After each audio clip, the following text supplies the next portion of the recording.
এই ছোট্ট বিড়াল ছানাটার মা নাই, মা হারা একটা বিড়াল। কাছ থেকে একটু দেখানোর চেষ্টা করি।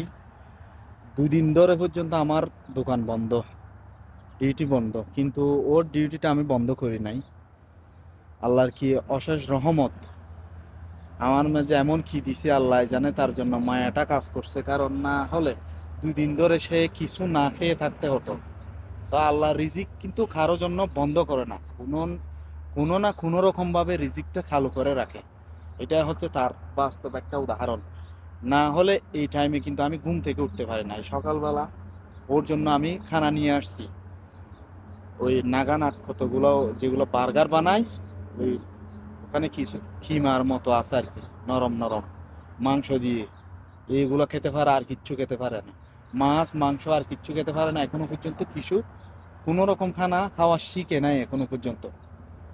তো এটা হলো আল্লাহর নিয়ামত। দেখেন, রিজিক কারোর জন্য বন্ধ হয় না কখনো, এটা একটা বাস্তব উদাহরণ।